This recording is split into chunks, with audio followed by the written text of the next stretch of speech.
Hello बच्चों, क्या हाल चाल। एकदम बढ़िया, मस्त। बच्चों, आज के इस लेक्चर में हम लोग बात करने वाले हैं प्रकाश में होने वाली व्यतिकरण की घटना के बारे में। आप लोगों ने कभी ऐसा देखा है कि जब पानी के तल पर एक तेल की बूंद गिर जाती है तो आपको रंगीन परत दिखाई देती है। साबुन के बुलबुले को आपने देखा होगा, जब सूर्य का प्रकाश उस पर गिरता है तो आपने अलग अलग स्थितियों से देखा होगा कि वो रंगीन दिखाई देता है। कभी आपने सोचा इस बारे में कि आखिर उसके पीछे कारण क्या है? तो उसके पीछे कारण है प्रकाश का व्यतिकरण। व्यतिकरण की घटना केवल प्रकाश तरंगों में ही नहीं, जो कि वैद्युत चुंबकीय तरंगें होती हैं, हम लोग जानते हैं, ये ध्वनि तरंगों में भी होता है। कक्षा 11 में हम लोग इस पर बात कर चुके हैं। तो ये ध्वनि तरंगों में भी होती है, जो कि यांत्रिक तरंगें होती हैं। तो हम लोग बात करने जा रहे हैं कि आखिर व्यतिकरण होता क्या है, व्यतिकरण की घटना क्या है, समझते हैं। देखो, व्यतिकरण की घटना को समझने से पहले हमको एक कॉन्सेप्ट को क्लियर करना होगा। हम लोग बात करने जा रहे हैं प्रकाश का व्यतिकरण। प्रकाश का व्यतिकरण, तो चलिए इसको समझने से पहले हम लोग एक कॉन्सेप्ट को क्लियर करते हैं, बहुत इंपॉर्टेंट है, जो कि है अध्यारोपण का सिद्धांत। अध्यारोपण का सिद्धांत, प्रिंसिपल ऑफ सुपरपोजिशन। देखिए, अध्यारोपण का सिद्धांत क्या बताता है? अध्यारोपण का सिद्धांत ये बताता है कि माध्यम में जब तरंगें प्रसारित होती हैं, किसी माध्यम में तरंगें आगे बढ़ती हैं, चलती हैं, तो माध्यम के किसी क्षण, किसी बिंदु पर किसी कण का जो परिणामी विस्थापन है वो सभी तरंगों के विस्थापनों के बीजगणितीय योग के बराबर होता है। मैं क्या बोल रहा हूं, जरा समझने का प्रयास करिए। ये देखिए, मान लीजिए ये हमारे पास एक तरंग कुछ इस प्रकार से चल रही है, दूसरी तरंग मान लीजिए कुछ इस प्रकार से चल रही है, गमन कर रही है, तीसरी तरंग मान लीजिए कुछ इस प्रकार से गमन कर रही है, चौथी तरंग मान लो कुछ इस प्रकार से गमन कर रही है, पांचवी तरंग कुछ इस प्रकार से गमन कर रही है, आगे बढ़ रही है माध्यम में। तो आप देख रहे हो इन सभी का खुद का विस्थापन होगा। मान लो ये y1, y2, y3, y4, y5, ऐसे हमारे पास मान लो n तरंगे हैं, तो yn तरंगे आगे माध्यम में बढ़ रही हैं। ठीक है, तो ये माध्यम के किसी क्षण हमने मान लिया t बराबर t समय पर हमने देखा, यहां पर मान लो इस कण पर देखा, तो यहां से गुजरने वाली जो भी तरंगे हैं, इस कण का जो परिणामी विस्थापन होगा वो सभी तरंगों के, जितनी भी तरंगें यहां से गुजर रही हैं, उन सभी के बीजगणितीय योग के बराबर होगा। तो y1 plus y2 plus y3 plus dot dot dot and so on yn तक। ठीक है बेटा, तो क्या है अध्यारोपण का सिद्धांत? जब माध्यम में तरंगें प्रसारित होती हैं, आगे बढ़ती हैं, तो किसी क्षण किसी कण का परिणामी विस्थापन उस समय गुजरने वाली जितनी भी तरंगें हैं उन सभी के बीजगणितीय योग के बराबर होता है। यह है परिणामी अध्यारोपण का सिद्धांत। बात समझ में आया मेरे भाई? तो अध्यारोपण का सिद्धांत समझ में आ गया आप लोगों को? क्या है कि जब माध्यम में तरंगें प्रसारित हो रही होती हैं तो किसी क्षण किसी कण का माध्यम में जब हम परिणामी विस्थापन निकालते हैं तो उसका परिणामी विस्थापन माध्यम में प्रसारित अलग अलग तरंगों के बीजगणितीय योग के बराबर होता है। मैंने यहाँ पर एक वर्ड बोला है बेटा, बीजगणितीय। इसका मतलब ये हुआ, इसका मतलब क्या हुआ, जरा समझते हैं कि यहाँ पर तरंगें मान लो y1 इस दिशा में, y2 इस दिशा में, y3 इस दिशा में बह रही है, चल रही है, हो सकता है y4 इस दिशा में चल रही हो। तो बीजगणितीय योग का मतलब ये हुआ कि ये सभी पॉजिटिव होंगी तो ये अपोजिट है तो ये माइनस होगी। तो यहाँ पर परिणामी विस्थापन उस केस में क्या हो जाएगा, y बराबर y1 plus y2 plus y3 minus y4। मान लो ये y4 है, ये y1 है, ये y2 है, ये y3 है, तो ये परिणामी विस्थापन हमारे पास निकल के आएगा। बात समझ में आई मेरे भाई? तो बीजगणितीय योग का मतलब यही होता है कि यहाँ पर अगर कोई तरंग विपरीत दिशा में है तो उसका साइन हम लोग निगेटिव लेंगे। बात समझ गए? ठीक है, तो अध्यारोपण का सिद्धांत ये है। हम लोग अब बात करेंगे व्यतिकरण की। व्यतिकरण की घटना क्या होती है? तो देखो, व्यतिकरण की घटना अध्यारोपित तरंगों की घटना ही होती है। तो देखो कैसी घटना होती है, ध्यान रखना होगा आपको। यहाँ पर कुछ शर्तें हैं। व्यतिकरण की घटना तभी होगी, शर्त हम लोग पहले देख लेते हैं। नंबर 1 शर्त, यहाँ पर शर्त क्या है कि तरंगे जो हैं वो समान आवृत्ति की होनी चाहिए। ठीक है, और तरंगे बोलिए मतलब कि 2 या 2 से अधिक तरंगों की बात हो रही होगी। ठीक है, तो यहाँ पर जो तरंगे हैं उनकी आवृत्ति कैसी होनी चाहिए, समान आवृत्ति की होनी चाहिए। पहली शर्त तो ये हो गई। दूसरी शर्त क्या हो गई कि एक ही दिशा में होनी चाहिए, यानी सभी तरंगों की जो दिशाएं हैं वो एक ही दिशा में होनी चाहिए। अगर यहाँ पर तरंगे विपरीत दिशा में, कोई भी तरंग विपरीत दिशा में है तो वहां पर व्यतिकरण की घटना लागू नहीं होगी। तो व्यतिकरण की घटना तभी लागू होगी जब तरंगों की आवृत्ति समान हो। दूसरी चीज क्या है कि उनमें जो है उनकी दिशाएं जो है वो एक ही दिशा में हो रही हो। तो देखो व्यतिकरण का घटना क्या होगी कि समान, मैं डिफिनीशन लिख दे रहा हूं, समान आवृत्ति की 2 या 2 से अधिक तरंगें माध्यम में अध्यारोपित होती हैं, ये वर्ड आपको बोलना पड़ेगा, अध्यारोपित होती हैं। तो माध्यम के किसी बिंदु पर जो परिणामी तीव्रता हमको अधिकतम भी मिलती है, परिणामी तीव्रता अधिकतम, तो किसी बिंदु पर, या यहाँ तथा बोल सकते हैं, तथा किसी बिंदु पर न्यूनतम होती है, न्यूनतम होती है। यही घटना हमारे पास प्रकाश की व्यतिकरण की घटना कहलाती है, यानी कि यही घटना व्यतिकरण की घटना कहलाती है। व्यतिकरण की घटना कहलाती है। बात समझ गए मेरे भाई? तो व्यतिकरण क्या है कि समान आवृत्ति की 2 या 2 से अधिक तरंगें माध्यम में अध्यारोपित होती हैं। तो यहाँ पर देखो ध्यान देना होगा, समान आवृत्ति की 2 या 2 से अधिक तरंगें एक ही दिशा में माध्यम में, यहाँ पर एक वर्ड और जोड़ना पड़ेगा, एक ही दिशा में माध्यम में अध्यारोपित होती है। तो माध्यम के किसी बिंदु पर परिणामी तीव्रता अधिकतम, तो किसी बिंदु पर परिणामी तीव्रता न्यूनतम होती है। इस घटना को ही हम लोग व्यतिकरण की घटना कहते हैं। आप यहाँ पर देख रहे हो कि माध्यम की कभी आप देखेंगे परिणामी तीव्रता अधिकतम मिल रही है तो कभी आपको न्यूनतम मिल रही है।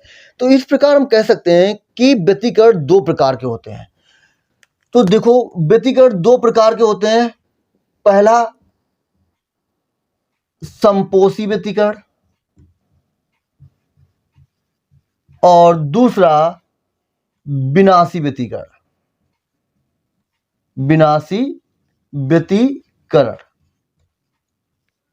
ठीक है, तो संपोषी व्यतिकरण और विनाशी व्यतिकरण क्या है जरा बात कर लेते हैं।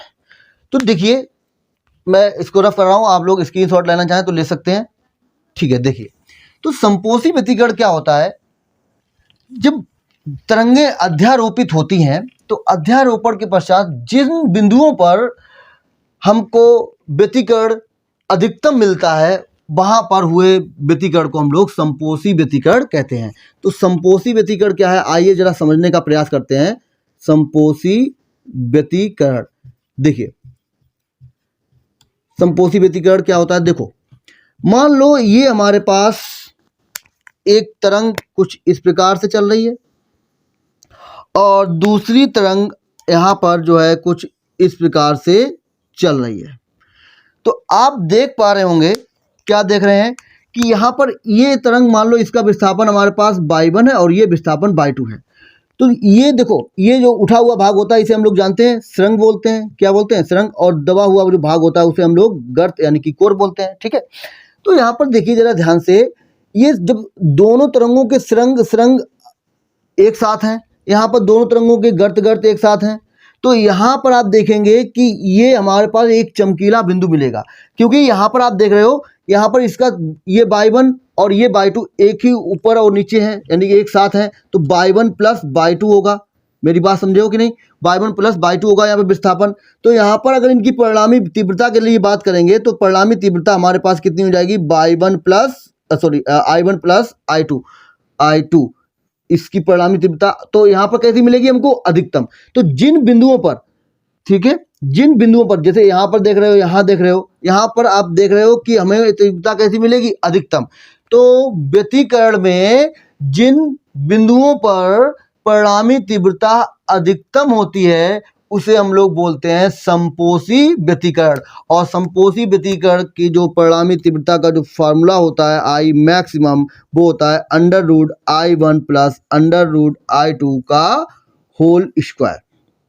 ठीक है, तो आई मैक्सिमम बराबर आपको याद रखना होगा क्या होता है? √I1 प्लस √I2 का होल स्क्वायर। तो ये हमको क्या मिलता है? समपोषी व्यतिकरण। ध्यान देने वाली बात होगी यहाँ पर कि जो सुरंग और गर्त पर हमको जो चमकीले जो यहाँ पर बिंदु मिले हैं, ये बिंदु हमारे पास कैसे होते हैं? चमकीले बिंदु होते हैं, यानी दीप्त फ्रिंज बनती है। यहाँ पर दीप्त बिंदु मिलता है, यानी कि जिसे हम लोग फ्रिंज बोलते हैं। तो दीप्त फ्रिंज हमको यहाँ पर मिलती है। तो जब समपोषी व्यतिकरण होगा तरंगों के बीच में, तो वहां पर तीव्रता कैसी हो जाएगी? मैक्सिमम होगी। और जो तीव्रता मैक्सिमम होगी उसका सूत्र क्या होगा? √I1 प्लस √I2 का होल स्क्वायर। तो वहां पर हमको दीप्त फ्रिंज बनती हुई दिखाई देगी। तो ये तो बात हो गई समपोषी व्यतिकरण की। बात करते हैं विनाशी। तो विनाशी का नाम ही आप समझ में आ रहा है, विनाशी मतलब विनाश होना। ठीक है, तो देखो विनाशी व्यतिकरण क्या होता है, आइए जरा समझते हैं। विनाशी व्यतिकरण, तो भैया देखिए, जैसे मान लीजिए ये हमारे पास दो तरंगें कुछ इस प्रकार से आगे बढ़ रही हैं, एक ये हो गई और दूसरी तरंग हमारे पास कुछ इस टाइप से ये हो गई। तो आप देख रहे हैं भाई साहब, ये मान लो y1 है इसका विस्थापन, ये y2 है।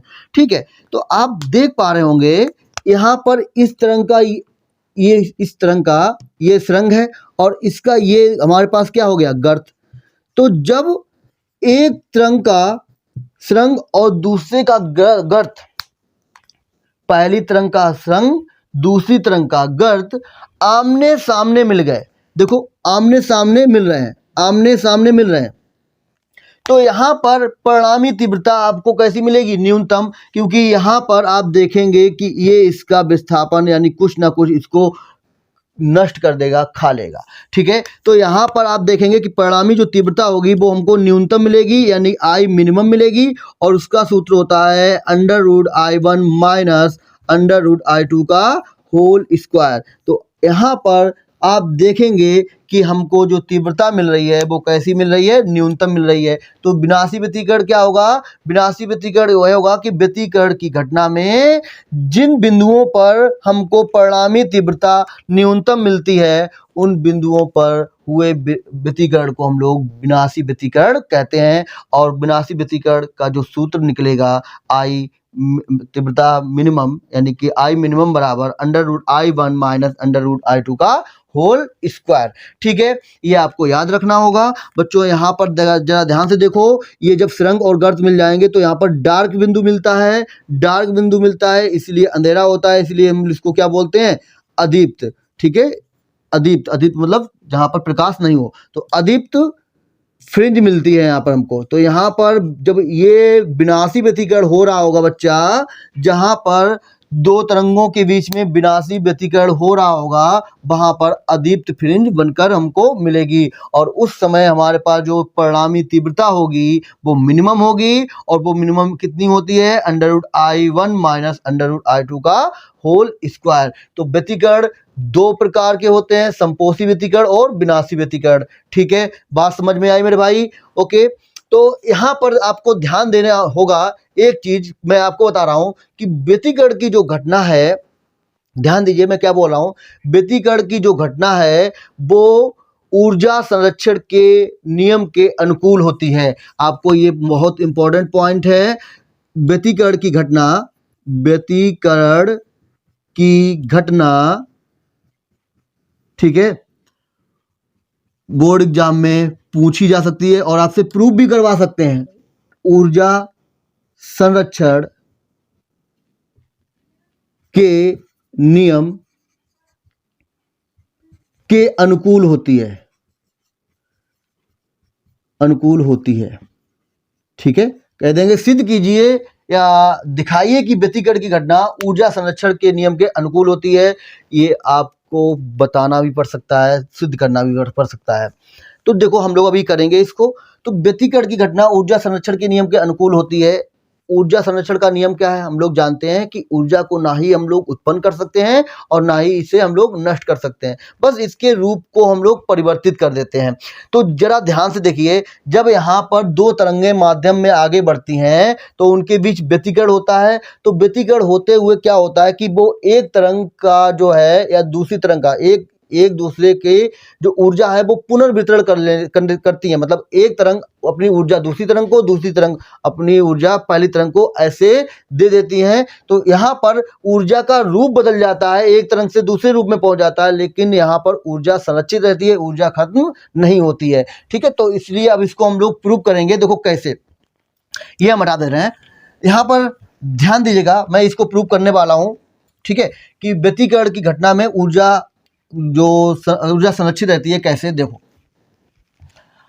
तो देखो बच्चा ध्यान से, मान लो ये क्वेश्चन आ गया बोर्ड एग्जाम में, तो आप कैसे करेंगे कि सिद्ध कीजिए कि व्यतिकरण की घटना में ऊर्जा संरक्षित रहती है। तो कैसे करेंगे आप देखो, यहां पर मान लो दो तरंगें हमारे पास माध्यम में आगे बढ़ रही हैं और उनके बीच में व्यतिकरण हो रहा है। तो व्यतिकरण से पहले की जो हमारे पास यहां पर परिणामी तीव्रता होगी, मैं बात कर रहा हूं व्यतिकरण से पहले परिणामी तीव्रता, तरंगों की परिणामी जो तीव्रता होगी वो I बराबर कितनी होगी? I1 plus I2। मान लो दो तरंगें चल रही हैं तो I1 प्लस I2, ठीक है, ये परिणामी तीव्रता होगी। आप जरा इस बात को समझ सकते हैं कि हमारे पास मान लो पहली जो तरंग थी, ये मान लो तरंग एक ये जा रही है और दूसरी तरंग हमारे पास ये जा रही है, अभी ये आगे बढ़ रही हैं, ठीक है। इसकी तीव्रता I1 है और इसकी तीव्रता I2 है। तो माध्यम में इस समय जो हमारे पास परिणामी तीव्रता होगी तो वो इतनी ही तो होगी, I बराबर I1 प्लस I2। तो यहाँ पर मैंने समीकरण 1 बोल दिया इसको। तो अब जब ये माध्यम में आगे बढ़ रही हैं तो मान लिया कि इनके बीच में क्या होने लगा, ये एक दूसरे के ऊपर अध्यारोपित हो गई और व्यतिकरण होना प्रारंभ हो गया। अब जब व्यतिकरण होगा तो व्यतिकरण कहीं आप देखेंगे कि व्यतिकरण हमको संपोषी व्यतिकरण मिलेगा और कभी हमको विनाशी व्यतिकरण मिलेगा। मतलब ये हुआ कि कहीं तीव्रता हमको अधिकतम मिलेगी तो कहीं तीव्रता हमको न्यूनतम मिलेगी। तो व्यतिकरण के पश्चात अगर हम लोग बात करें, अब व्यतिकरण के पश्चात परिणामी तीव्रता देखें, ठीक है, परिणामी तीव्रता। तो अब जरा मुझे बता दो, तो हमें यहां पर दो व्यतिकरण मिलेंगे। संपोषी व्यतिकरण होगा, संपोषी व्यतिकरण के लिए हमें बात करनी पड़ेगी के लिए। ये संपोषी व्यतिकरण भी तो हो सकता है, तो वहां पर हमको मैक्सिमम तीव्रता मिलेगी और वो कितनी, अभी हम लोग देख चुके हैं, ये सूत्र हम लोग जानते हैं, ठीक है। अच्छा जी, और विनाशी व्यतिकरण अगर हमको मिलेगा तो विनाशी व्यतिकरण हमको जब मिलेगा तो उसके लिए परिणामी तीव्रता हम लोग जानते हैं मिनिमम होती है और भाई साहब वो हमारे पास इतनी होती है ना, कितनी होती है, ये लीजिए, ये होती है। बात समझ में आ गई मेरे भाई। अब हमको व्यतिकरण के पश्चात परिणामी तीव्रता निकालनी है, तो हमको यहाँ पर इन दोनों का जो एवरेज होगा वही परिणामी तीव्रता होगी। तो एवरेज हमारे पास क्या होगा, I minimum plus I maximum बटे 2। एवरेज तो हम लोग ऐसे ही निकालते हैं, तो दोनों की वैल्यू रखो आकर। तो भाई साहब हमारे पास जो I एवरेज होगा, तो ये देखो भैया I मिनिमम कितना है, ये रखा है।